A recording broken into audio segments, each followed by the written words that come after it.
This is the place I was born and I grew up. This is the place I met you. We fell in love.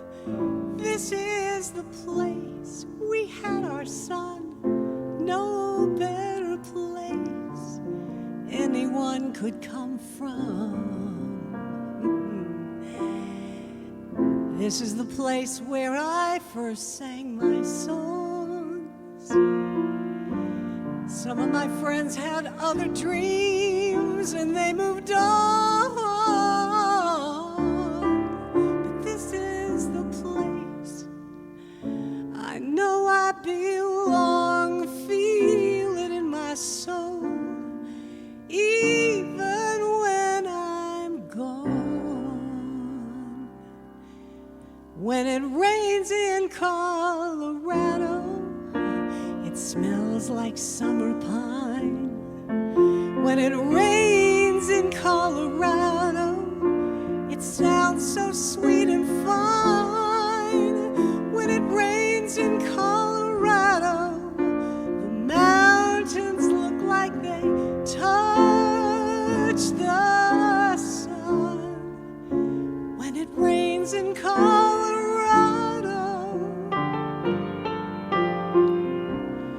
you know the rainbow always comes.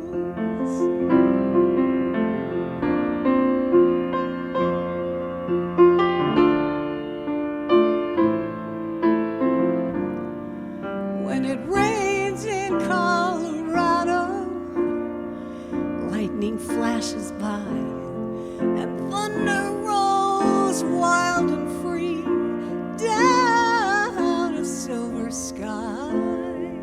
When it rains in Colorado, it's over before it's begun. When it rains in Colorado,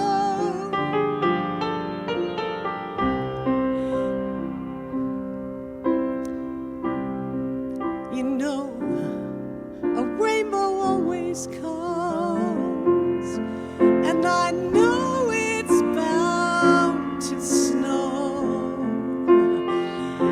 'cause that's the way Colorado winters go.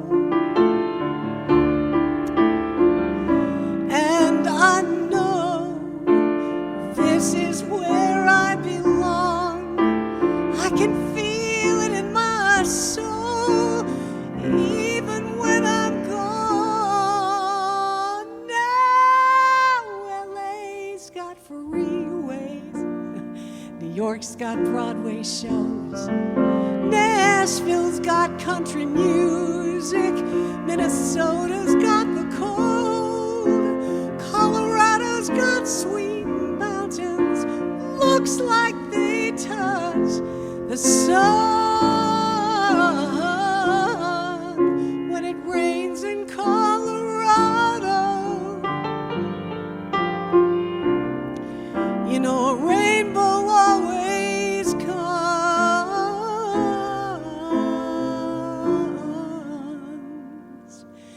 When it rains in Colorado, you know a rainbow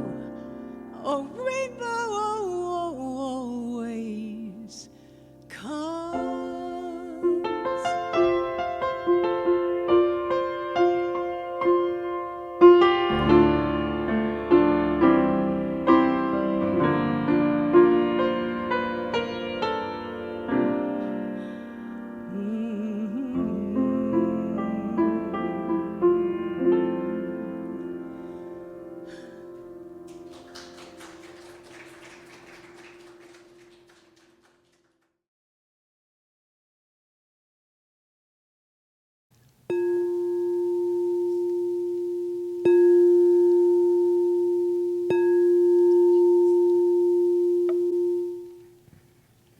Please join me in prayer.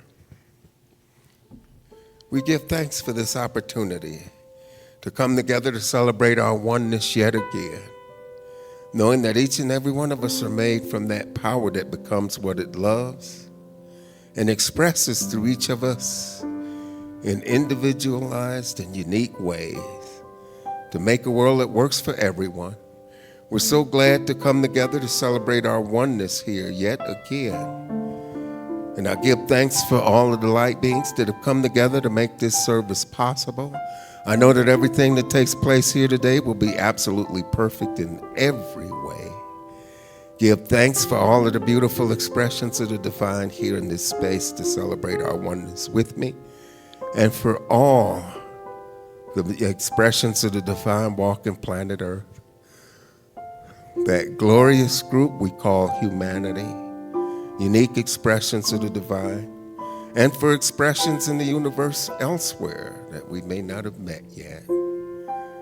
I give thanks for all these things and release these words in the divine law where they're already done at the intersection of right here and right now. I let this go, I let it be, and together we affirm, and so it is.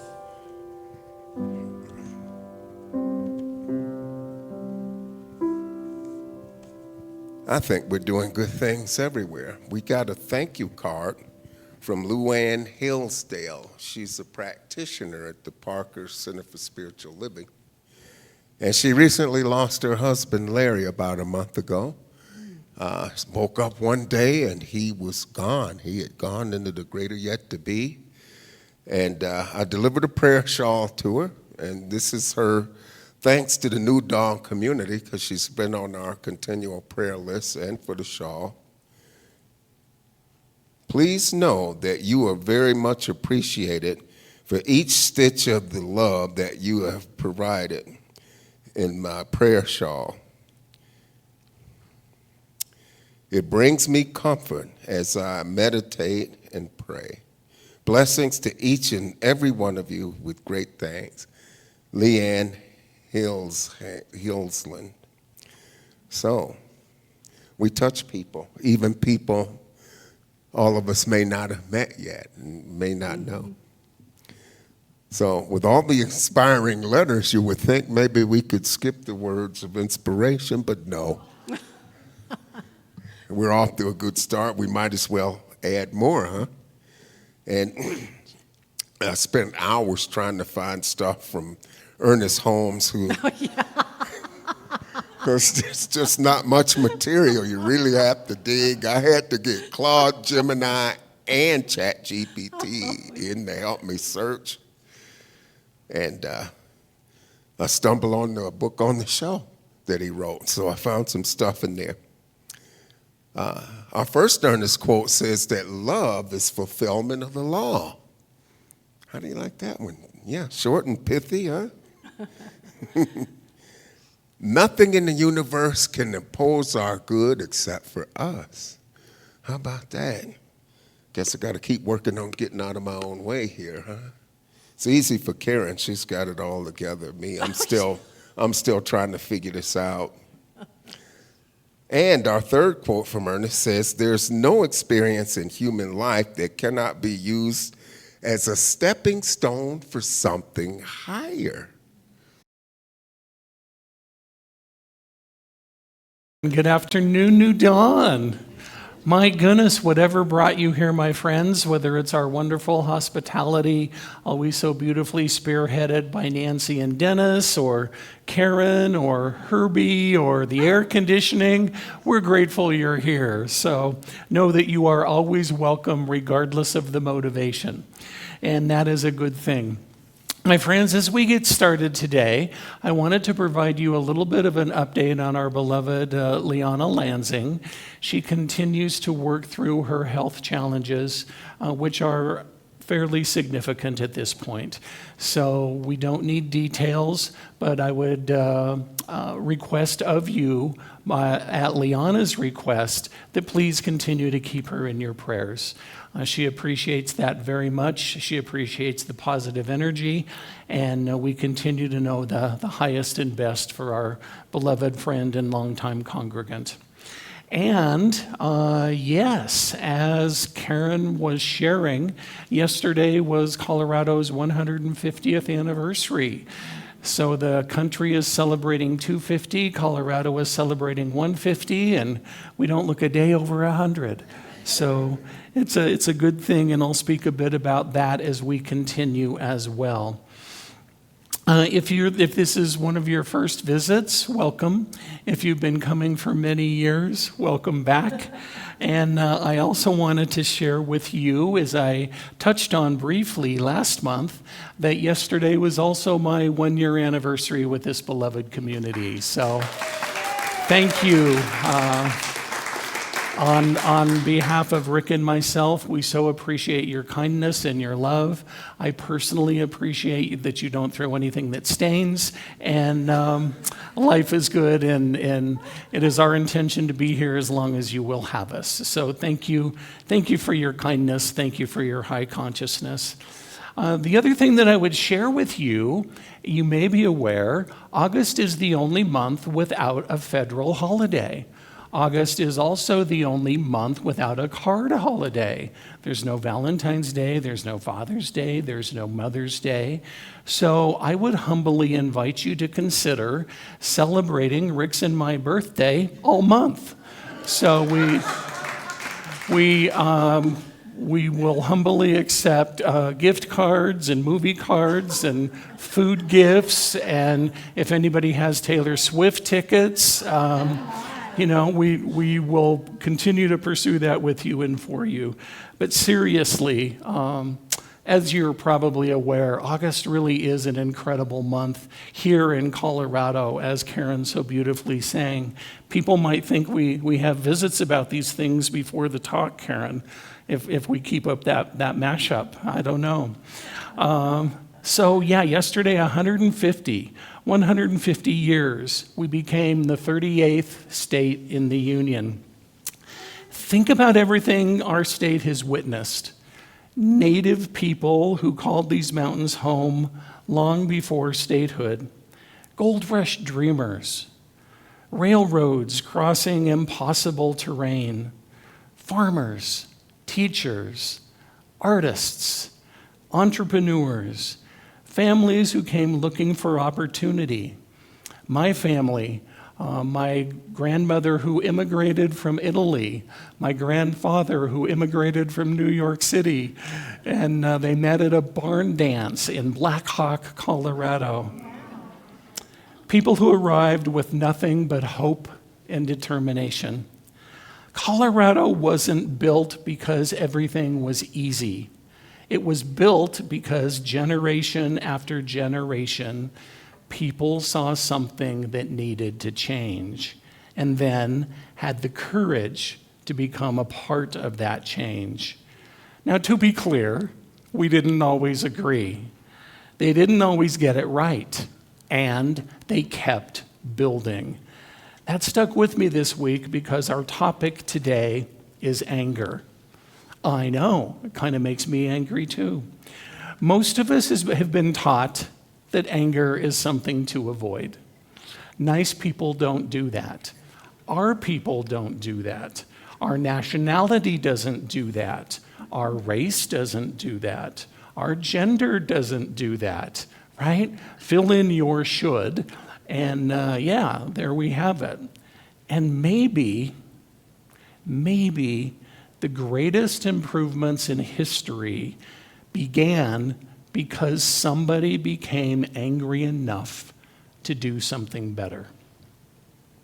Now hear me, this is not destructive anger. This is not hateful anger. This is holy dissatisfaction. The kind that says there's got to be a better way. The kind of anger we're going to explore today. So as we've been doing for a little bit now, I'll say a phrase and I ask you to respond, okay? So you respond today with "love shows me the way." Let's try it. When anger rises, love shows you the way. When fear speaks, when change feels impossible, One more time with confidence. When anger rises,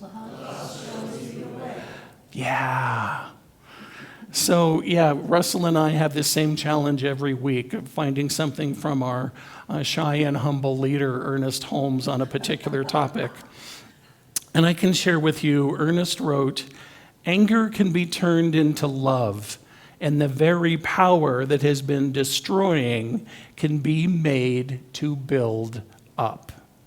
I love that sentence because Holmes doesn't tell us to eliminate anger. He tells us to transform it, and that's a very different energy. Sometimes spiritual people mistakenly believe enlightenment, whatever your definition is, means never getting angry. Have you ever met someone who says, I never get angry? Well, maybe, or maybe not. They just get passive aggressive. They smile when they secretly write your name on a prayer list.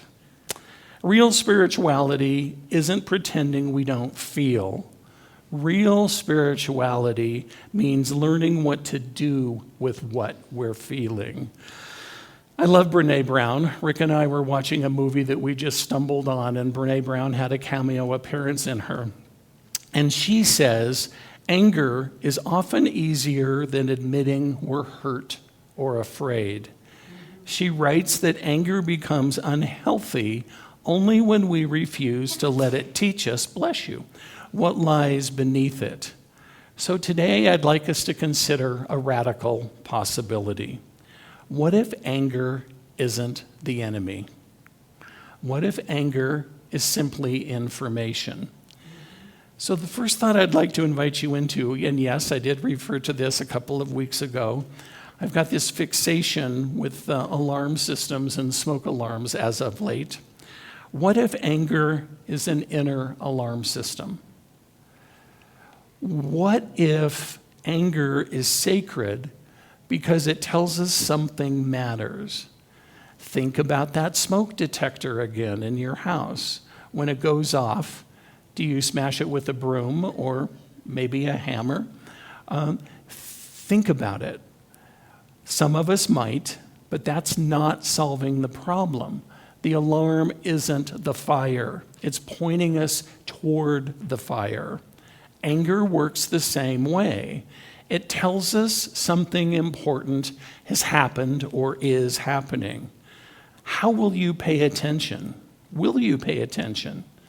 Maybe somebody crossed a boundary. Maybe somebody violated one of your deepest held values or principles. Maybe you witnessed an injustice. Maybe someone you love was hurting. Maybe, if we're honest, we're angry with ourselves. Anger is often the first emotion to arrive, and it's rarely the deepest one. Underneath anger, we find hurt, grief, fear, disappointment, love. But here's the interesting thing. You don't get angry about things you don't care about. You become angry because something precious matters. That's why parents become angry when a child is mistreated. That's why communities become angry when we see injustice. That's why friends become angry when someone they love is suffering. The anger isn't the problem, my friends. The love underneath it is trying to protect something valuable. Science of Mind teaches us that every mental and emotional energy can be redirected consciously. Holmes reminds us that emotional energy becomes creative power when we consciously choose its direction. So instead of asking, how do I get rid of this anger? Maybe the question is, what is this anger trying to protect? That single question changes everything, because suddenly anger becomes less of an enemy and more of a messenger. Sometimes the messenger brings difficult news. Sometimes it tells us we've allowed a relationship to become unhealthy.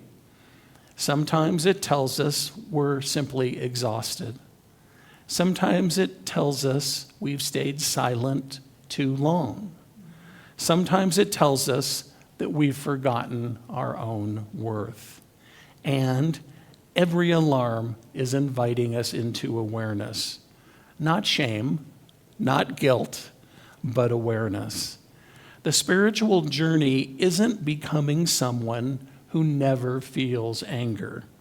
It's becoming someone who listens deeply enough to discover what love is trying to protect. The second thing I want to invite you into is redirecting fury into visionary action. Treat and move your feet, whatever the motivation. So I remind you that anger by itself doesn't change the world. Purpose changes the world. Every great movement for justice began with someone saying, "This must change." But then they did something even more important. They imagined something to replace it. You've heard me reference this before. I love what Mother, now St. Teresa, said when asked if she would join a protest. She said respectfully, "No. Don't tell me what you're against. Tell me what you're for." Makes all the difference in the world. I think that's one of the great spiritual lessons of our time. It's easy to criticize because it's a much lower energy. It's more difficult to create because that is a higher energy. Holmes also reminds us that we are co-creators with divine intelligence. We don't simply react to the world, we participate in creating the world we wish to experience. The book I referenced a couple of weeks ago, Creating a World That Works for All. Not just what do I hate, but what do I want? What are we inviting ourselves in the world to step into? Anger becomes holy when it fuels vision instead of vengeance. Think about some of the great challenges we've witnessed throughout history. The civil rights movement, women's suffrage, marriage equality, disability rights, environmental stewardship. None of these moments began because people were comfortable. They began because people were uncomfortable. Someone finally said, "This isn't who we're capable of being." That wasn't hatred. That was hope wearing work clothes. Sometimes I hear people say, and maybe you do too, "I just wish everybody would calm down." Maybe. And sometimes calm isn't what the moment requires. Sometimes what the moment requires is compassion with courage. There is a difference. Anger says, "This is wrong." Love says, "What am I willing to do about it?" One tears down, the other builds up. One of my favorite recent movies is Inside Out 2. I don't know if anybody has seen it. One of the brilliant things I think that Pixar does in both of the Inside Out films is to remind us that emotion serves a purpose. Joy isn't always enough. Sadness has wisdom in it. Fear has wisdom. Even anger has a job. The problem isn't that anger exists. The problem comes when anger grabs the control panel and refuses to let anyone else drive.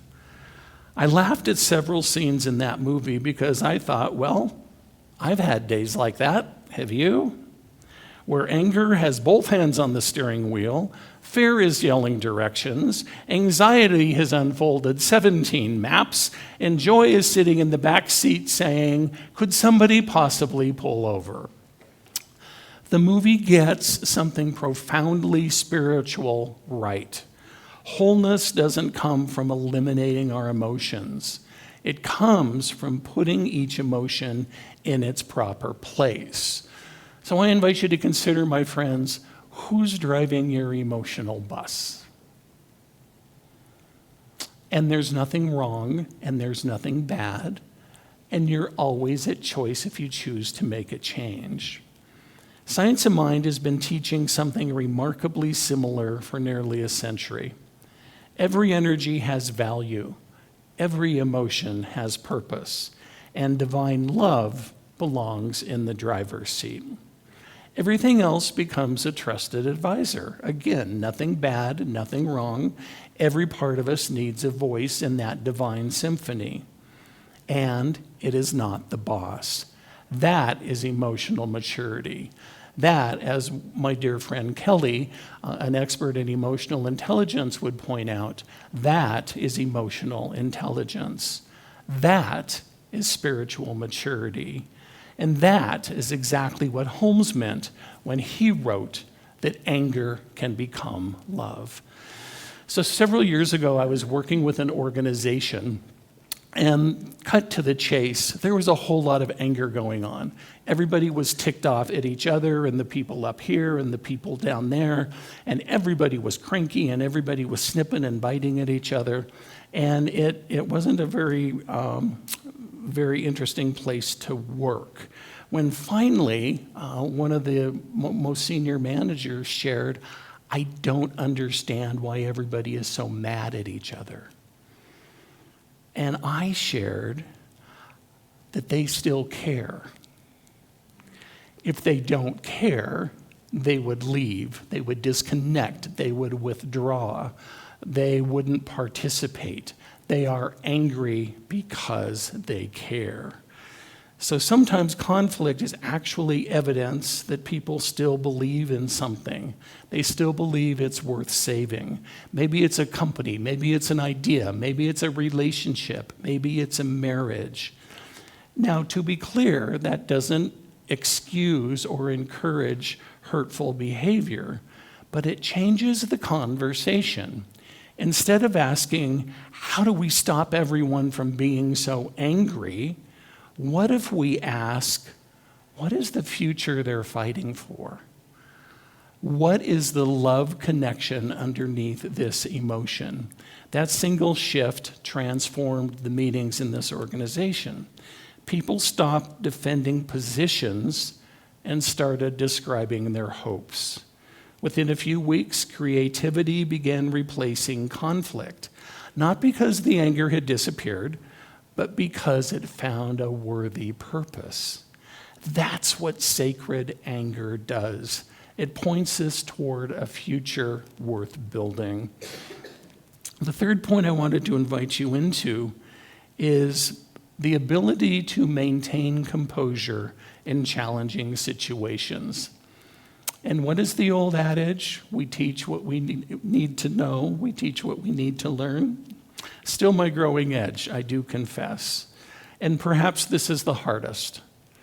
Our yearly theme, Open at the Top, calls us to remain receptive even when our emotions are running high. Now, to be honest, it's easier to preach than to practice. I give you that.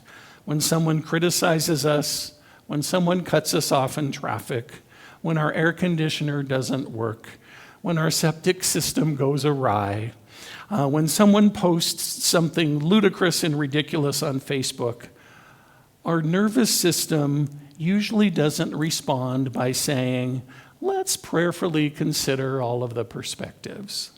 No. Our ego has already prepared a 12-point rebuttal. And if we're lucky, we only say half of it. One of the greatest spiritual practices isn't learning never to become angry. It's learning to create a sacred pause. Viktor Frankl famously observed that between stimulus and response, there is a space, and in that space lies our freedom.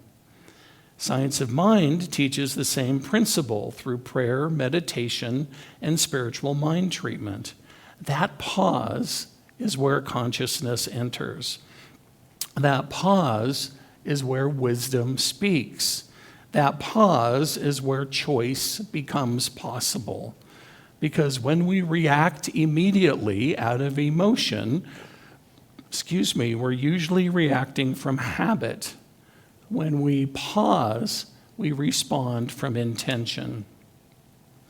I sometimes imagine God smiling and saying, "Thank you for waiting 5 seconds."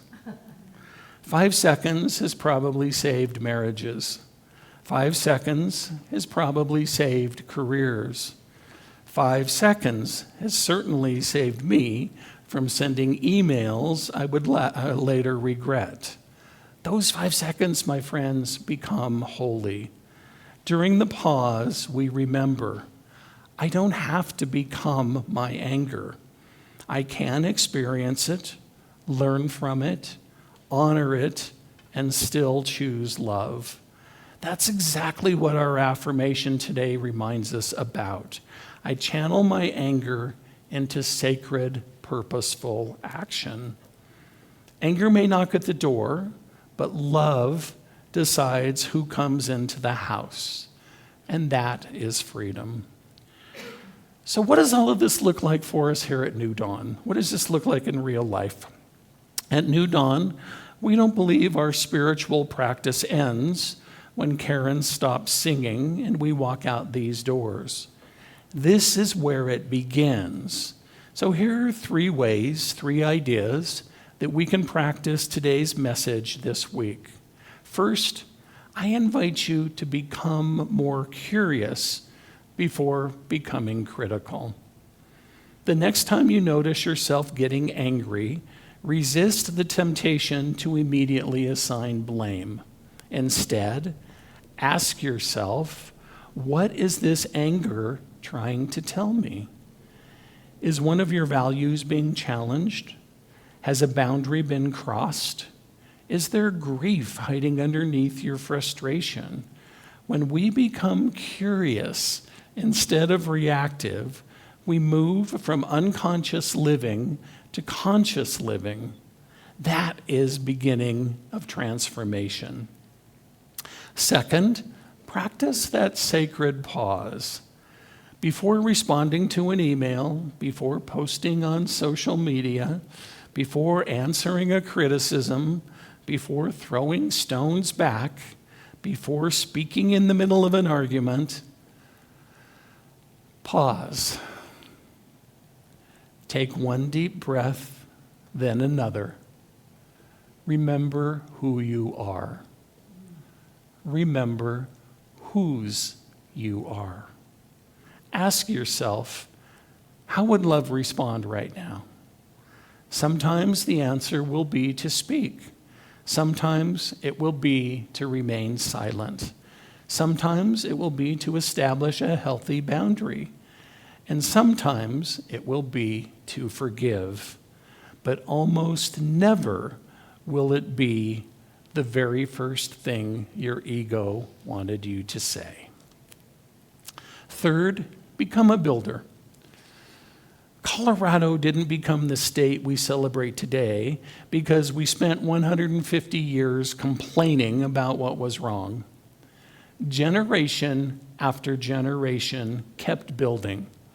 Schools, communities, hospitals, businesses, families, places of worship, parks, trails, dreams.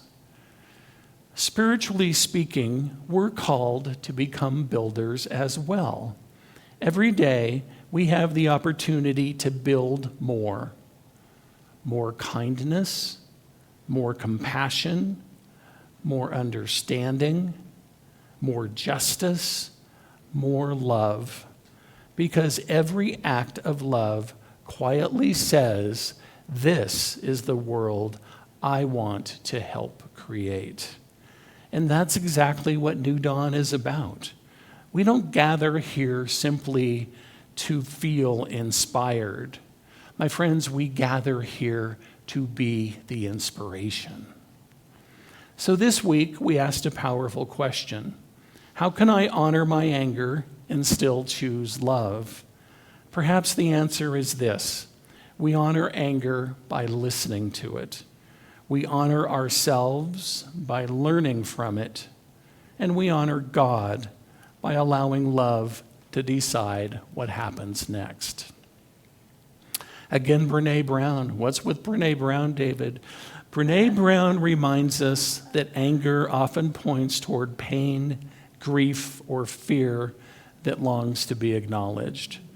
Ernest Holmes reminds us that the same energy that destroys can also build.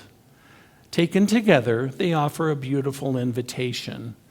Don't deny your emotions, redeem them. Imagine what our relationships would look like if we became less interested in winning arguments and more interested in understanding hearts. Imagine what our families would look like, our workplaces, our neighborhoods. Oh my goodness, dare we think, our nation. Imagine what our lives would feel like if every difficult emotion became another opportunity to awaken. The goal is not to become someone who never gets angry. The goal is to become someone whose anger has been transformed by wisdom. Someone who can say, I feel this deeply and I choose love anyway. This is spiritual maturity. This is emotional intelligence. This is what Ernest Holmes meant when he wrote that anger can become love. And this is what it means to remain open at the top. Please join me in prayer. If our ministers and practitioners present would please rise and join me in consciousness. Infinite love, today we give thanks for every emotion that reminds us we are fully alive. Thank you for the joy that lifts us, for the sorrow that deepens us, for the fear that awakens us, and yes, even for anger that calls us toward justice, healing, and transformation. May we never be afraid of our own hearts. Instead, teach us to become compassionate stewards of every thought and every feeling. Help us remember that no emotion has the final word. Love always has the final word. And as we leave our gathering today, may we continue to be peacemakers, not because life is always peaceful, but because your presence is alive within us. Give us the courage to pause before reacting, the wisdom to seek understanding before judgment, and the humility to recognize that every person we meet is carrying struggles we may never fully see. Let our words become instruments of healing, our actions become expressions of compassion, and our lives become quiet demonstrations that love truly is stronger than fear, resentment, or division. As Colorado begins its next 150 years, may we also begin a new chapter within ourselves. May we become people who build instead of break, who bless instead of blame, who heal instead of hurt. May every encounter this week become an opportunity to reveal more of the divine presence already living within each and every one of us. We are grateful. We are growing. We are becoming. And together we affirm love always shows us the way.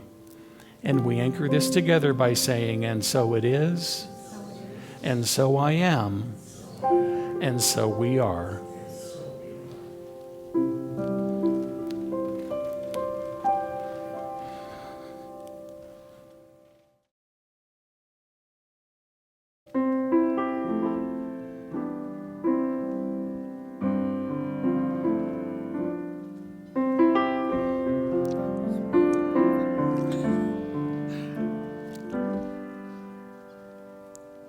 If you want peace, let it start with you.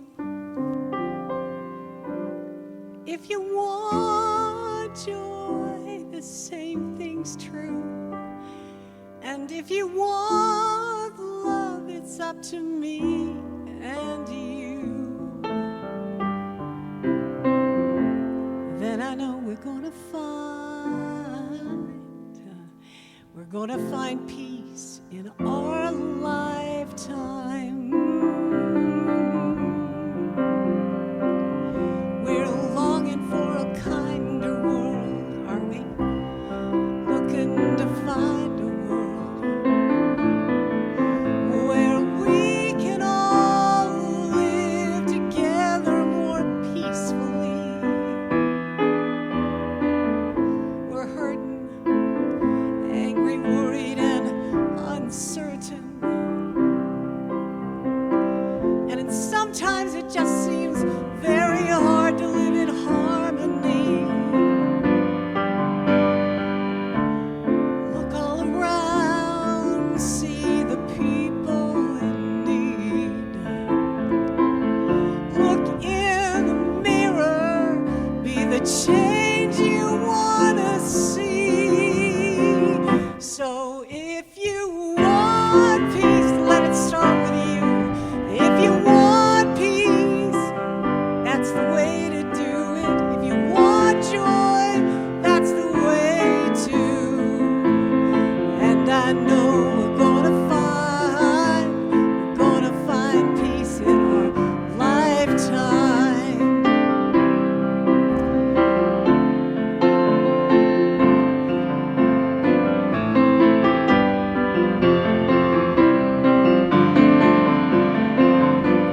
If we're connected heart to heart, differences won't keep us apart.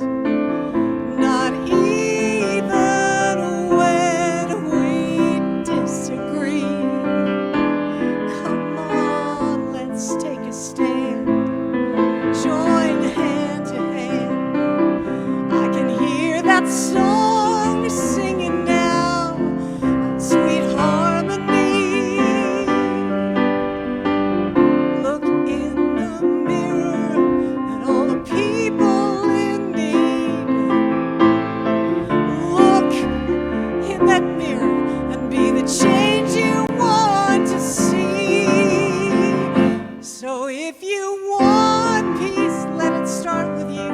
If you want joy, the same thing's true. If you want love, it's up to me and you. And I know we're gonna find peace in our lifetimes. Go on, take your anger and turn it into a purpose. Find love deep inside. That's how we're gonna find each other. Recognize individual humanity. Can't you see? So if you want peace, let it start with you. If you want joy, the same thing's true. If you want love, it's up to me and you. Then I know we're gonna find peace. We're gonna find joy. We're gonna find love.